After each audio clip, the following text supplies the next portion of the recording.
The views, comments, and opinions of the following program do not necessarily reflect those of Morris Media Studios, MorrisMediaLive.com, or its affiliates. Listener discretion is advised.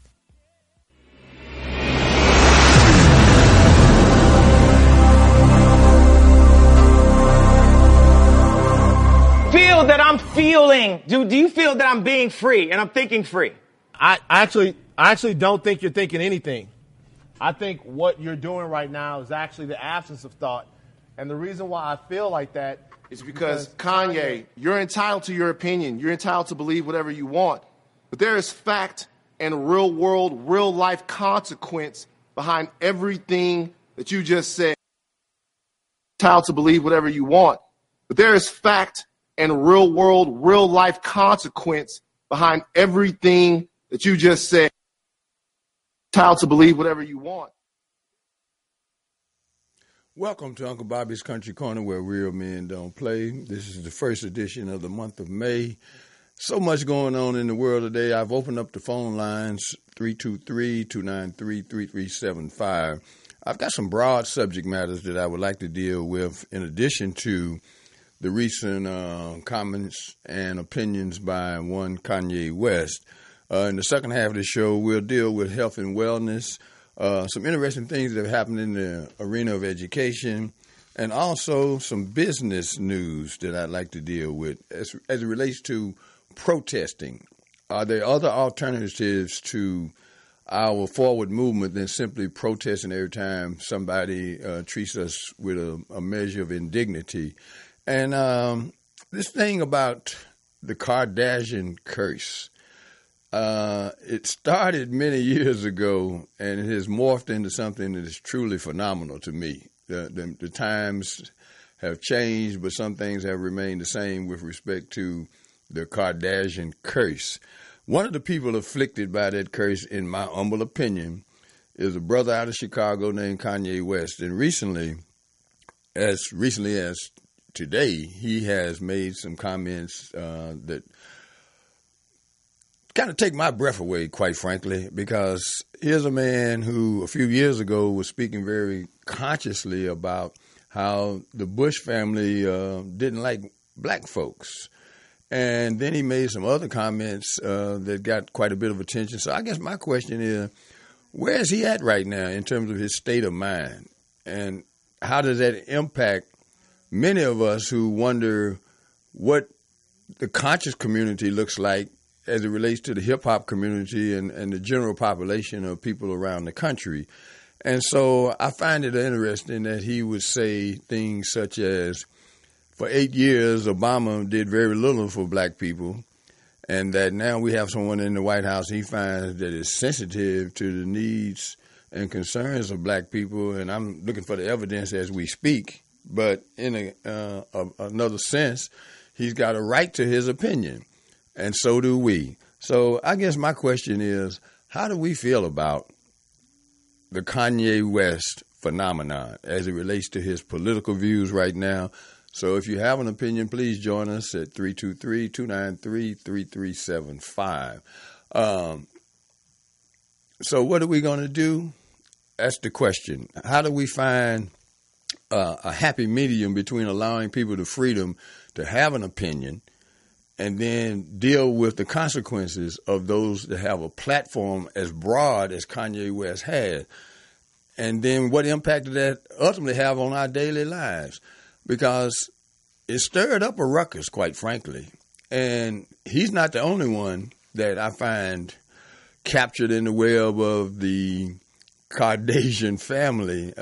This brother Tristan Thompson, for the Cleveland Cavaliers, he finally came out of his funk the other day and played some pretty decent basketball after a few brief appearances in the playoffs in the series that they finally prevailed in Game 7 against the Indiana Pacers. And I asked that question because so many brothers that have dealt with the Kardashian women have fallen off. I remember with Lamar Odom, had a brilliant career with the Los Angeles Lakers, and next thing you know, he was seasick and waterbound.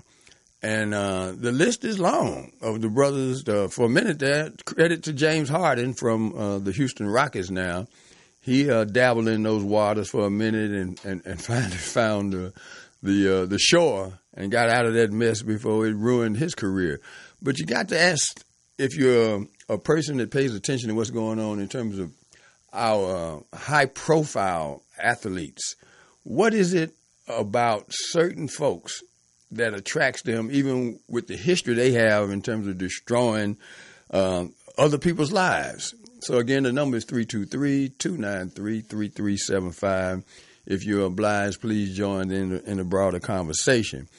Now, when it comes to some recent events relative to the President of the United States as it relates to specifically the African-American community, he hosted the President of Nigeria yesterday, and the brother decided to be deferential to the president, and I guess that's maybe just diplomatic protocol, but it was kind of problematic that he allowed this man to stand before him and didn't even acknowledge the fact that this man had talked in very, very negative terms about the entire continent of Africa, which poses the question, how much should we take before we speak our mind, even if there's consequences for it?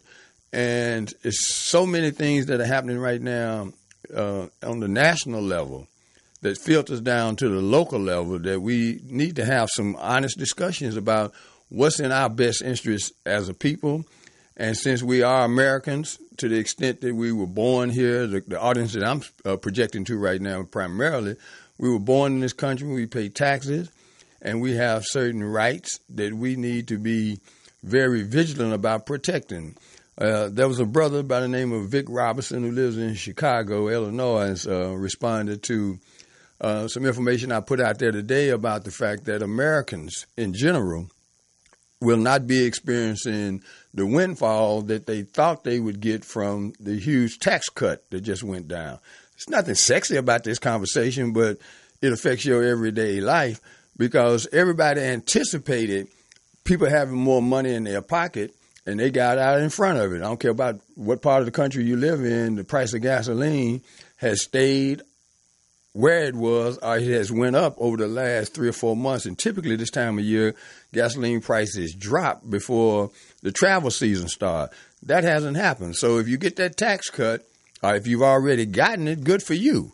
But what did it really mean to the average everyday American when all of the prices went up? I don't know about you, but every time I go in the grocery store, I see the effect of inflation as opposed to people really gaining more money outside of that tax cut. That hasn't really happened in my estimation. And the question is, how do we get in a position where they're able to manipulate everything in the economy to the detriment of most Americans, and then there's no outcry. There's no response to that because wages in this country have been stagnant for over 30 years.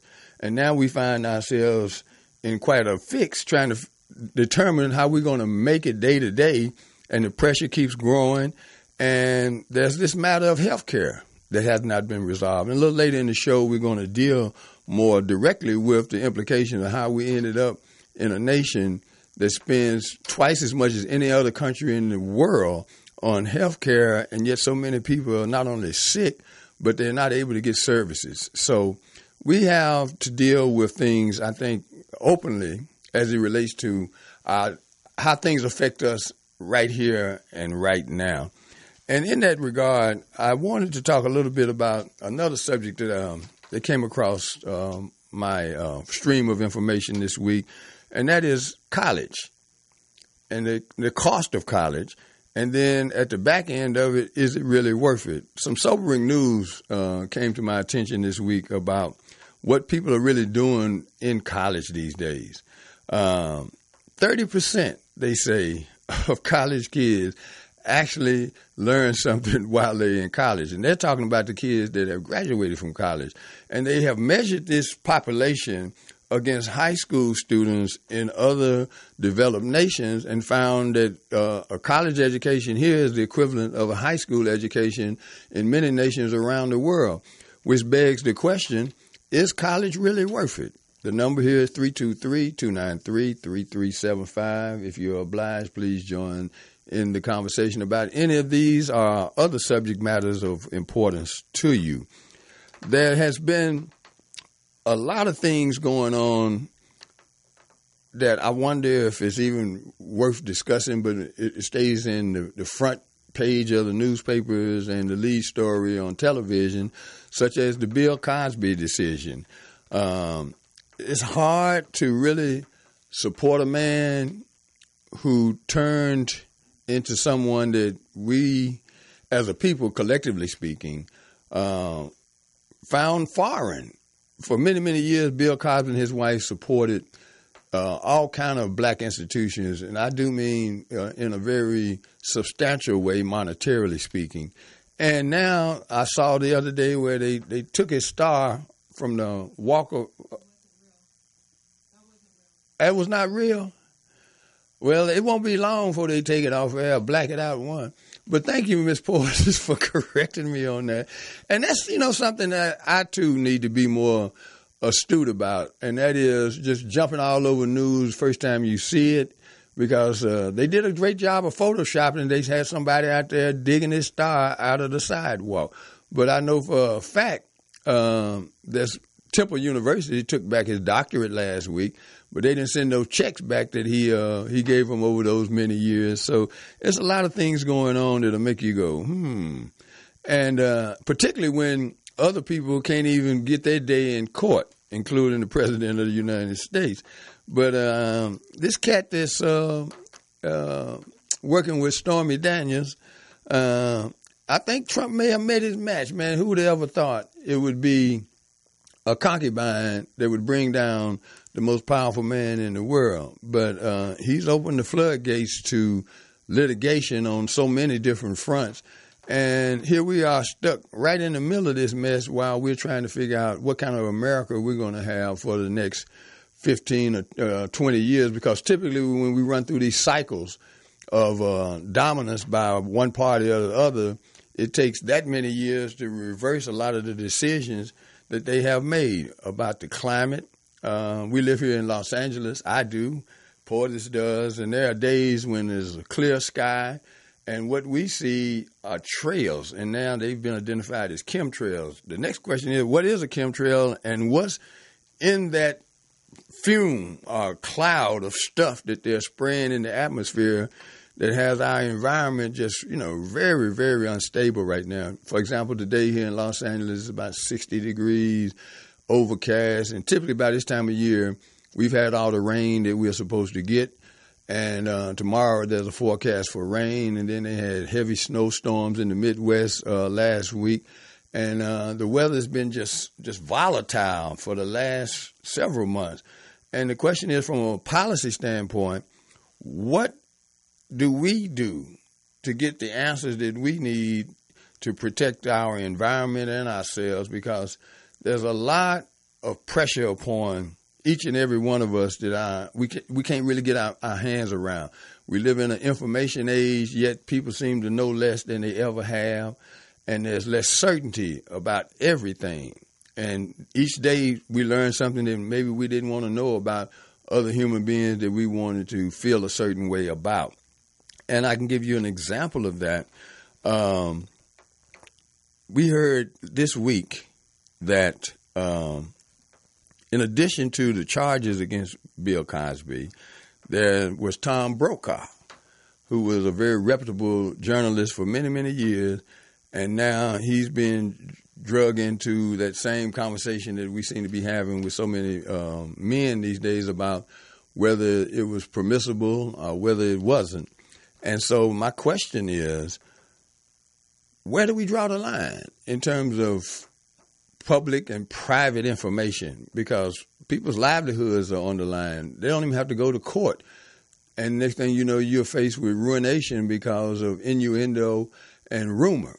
And that's a very, scary time to be in. For example, R. Kelly is back in the news.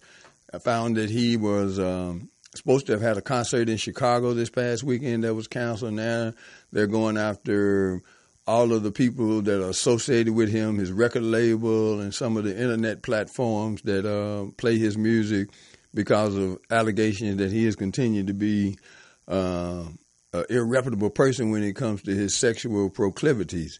You know, the man seems to like little girls, and it puts some people in a conundrum of sorts, because do you continue to support somebody that you like as an artist in spite of their, character and behavior? It's a question worth asking. Please do. I struck a nerve with O.G. Porter's here, and I'm interested to see what she's got to say. No, you didn't really strike a nerve, but I did want to add some information to your story. Please do. There has been a campaign launched amongst black celebrities that are trying to mute R. Kelly. So the documentary came out. I don't know if you saw that. No, I didn't. But there's a documentary on YouTube about R. Kelly and these accusations. So this new documentary that just came out last month is shining light on a lot of stuff that R. Kelly allegedly has done.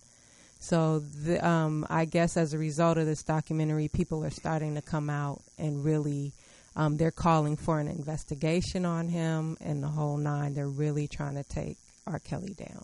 Now, I think that story was embedded in another story about the Me Too, and it's a group of black professional women or something.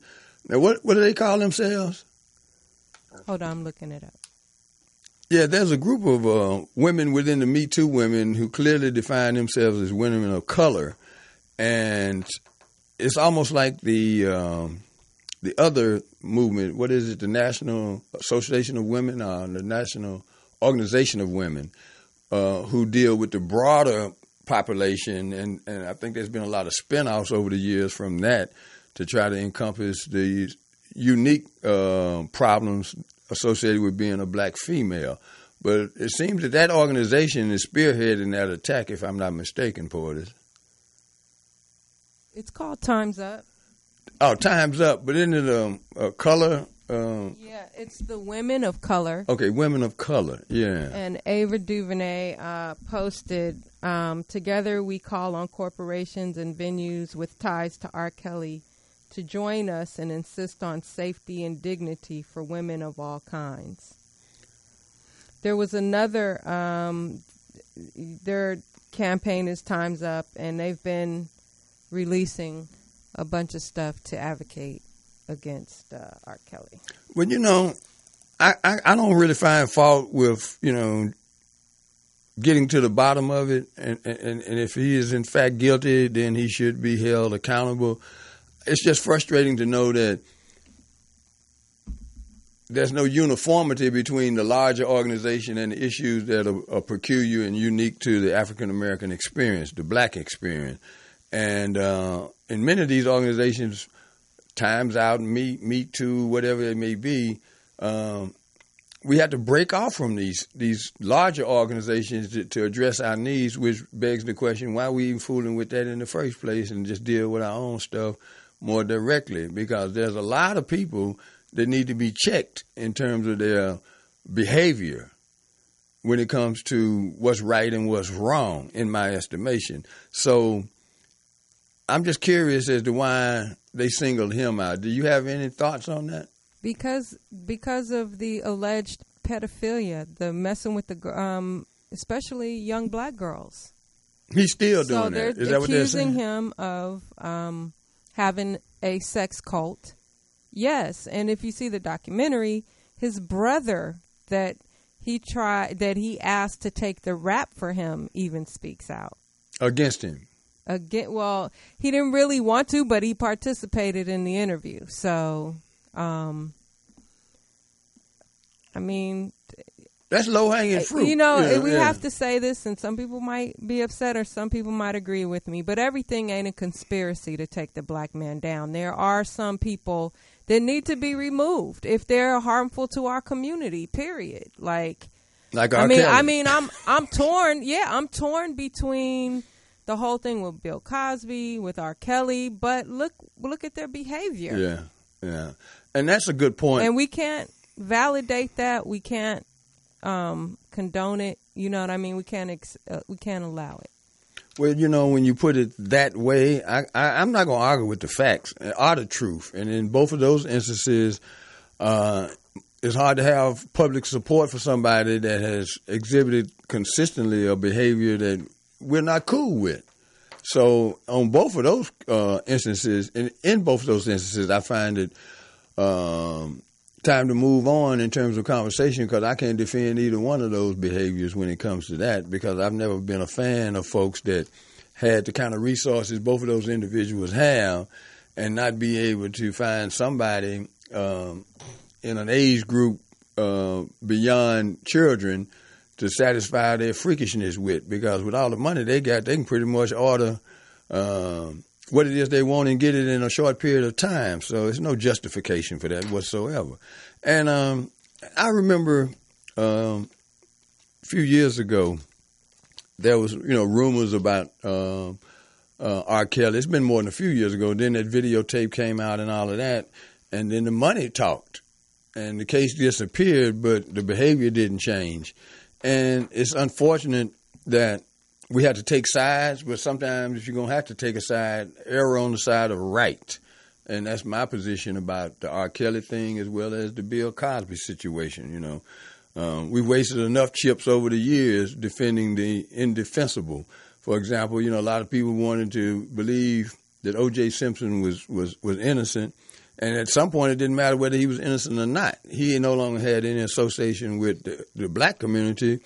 But when we bet on him, the way that we did in terms of being vocally supportive of him, once that conviction came down, not the conviction, when he was acquitted, the rest of us became victims of that case in many instances, because a lot of black men have suffered from what they call the terrorist threat situation and have went to jail in large part because of the emotions that trial evoked and the sides that people chose. And the people who had the power, they changed the laws. So we had to be very careful as a community in terms of who we support and who we don't. And in that regard, I'd like to give a shout out to a brother who continues to do wonderful things in our community nationwide, and that is David Banner. Please support the God Box. It's an album that I found intriguing because I'm not from that era. The hip-hop era is something I'm still trying to get my mind around, but that is a phenomenal piece of work. And more importantly, he put a lot of black people to work on that project. And he's doing some exciting things now. I saw on Instagram today that he's taking in questions from the general population about what type of shows do you want to watch and listen to on television, because he's got some things that he's working on right now. And I just think it's important that we make better decisions about who we get behind when we choose to support artists or sports teams or sports figures or what have you.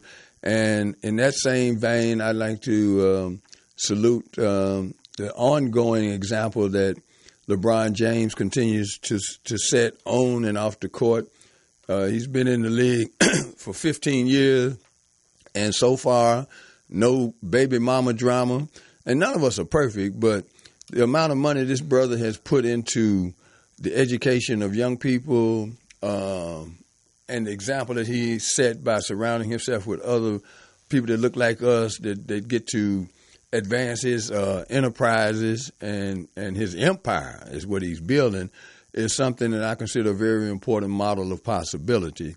So what we're going to do right now is take a short pause for the cause, and then we'll be right back.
All right, we're back, and I want to share a couple of points with you about a subject that I've been tracking for a number of years for personal and professional reasons, and that is the effects of the healthcare system on our lives.